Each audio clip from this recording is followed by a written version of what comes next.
Umat Islam yang sudah ada azan, sudah dengar azan tapi tidak sholat menunda, bagaimana di hadapan Allah?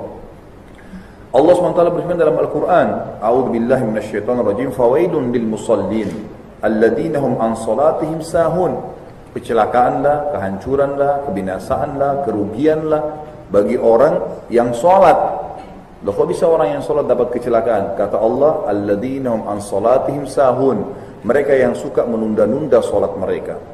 Bapak Ibu sekalian, kalau sholat, aktivitas apapun tinggalkan langsung. Saya subhanallah kalau lagi meeting di Jakarta, bahkan sampai pernah meeting dengan bisnis yang cukup besar keuntungannya. Kemudian pas azan saya bilang, maaf, ini waktu azan saya mau sholat.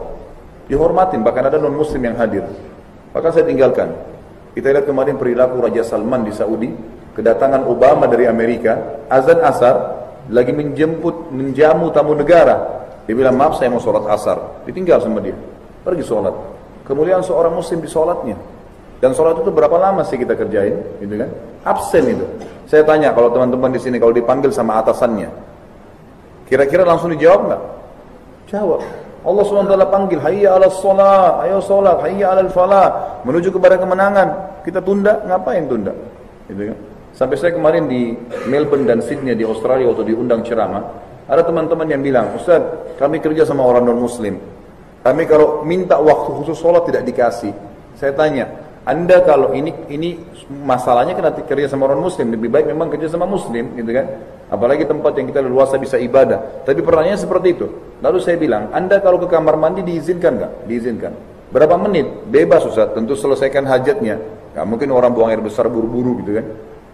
Lalu saya bilang, sama halnya, Anda nggak usah bilang pergi sholat, masuk kamar mandi, wudu, memang masjid tidak ada di sana, susah, jauh sekali, tebarin sejadah, walaupun cuma di gudang, di pinggir gang, sholat, jangan tunda. Dan itu waktunya bisa lebih pendek daripada orang kamar mandi.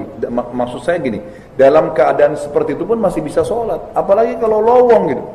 Cuma karena ada kerjaan di komputer, tinggalkan 5-10 menit saudaraku. Absen kepada Allah, diberkahi hidupnya.